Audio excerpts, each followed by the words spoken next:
Ey Türk milleti! Belki Tanrı'nın izniyle tahta oturmuş Türk, Bilge Kağan, sözümü sonuna kadar dinle. Önce kardeşlerin, çocukların, sonra bütün soyun. Güneydeki şahlar, apalar, kuzeydeki Tarkanlar, buyruk beyler. 30 Tatar, 9 Oğuz beyleri. Milletim, bu sözlerimi iyice işit, iyice dinle. Üste mavi gök, altta kara yer yaratıldığında ikisi arasında insanoğlu yaratılır. İnsanoğlu üstünde de ataların bu minkan, istemi kan hükümdar olur. Türk milletinin ilini tutmuş, töresini düzenlemişler.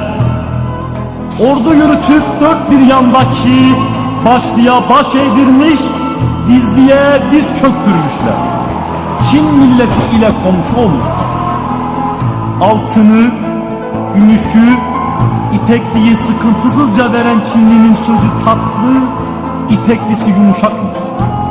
Bunlarla uzak kavimleri kendisine yaklaştırıp sonra kötülük eder.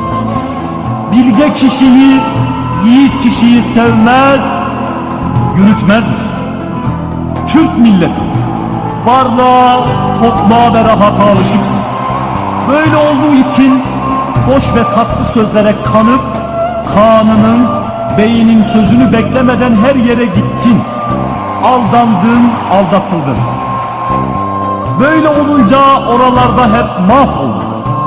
İtaatsizliğin yüzünden seni kalkındırmış Kaan'ıma ve iline kendin kötülük getirdin. Kendin yanıldın. İyice düşün. Silahlılar gelip seni nasıl dağıttılar? Mızraklılar gelip seni nasıl sürdüler? Mukaddes Ötüken ormanının milleti dağıldın. Doğuya giden gitti, batıya giden gitti. Gittiğin yerde kanın su gibi aktı, kemiğin dağ gibi yattı. Bey olacak erkek evladın köle, hanım olacak kız evladın cariye oldu. Kocamışlara, bilgelere, itaatsizliğin yüzünden. Tahta oturduğunda şuraya buraya dağılmış olan milletin ölüp biterek yaya ve çıplak olarak geri geldi. Milletimin adı yok olmasın, töre yok olmasın diye gündüz oturmadım, gece uyumadım.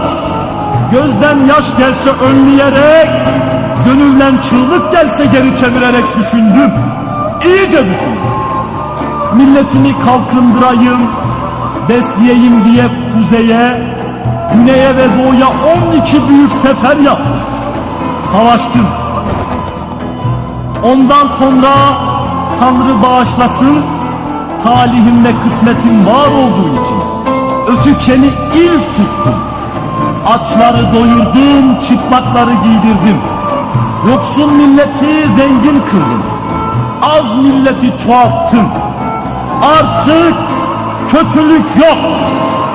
Ve Türk Kağan'ı mukaddes Ötüken ormanında oturdukça ülkede sıkıntı olmayacak, töre yaşayacağız. Türk, Oğuz beyleri, milletim, işitin. Üste gök basmasa, altta yer delinmese, senin ilini ve töreni kim bozabilir? Ey Türk, titre ve kendine dön.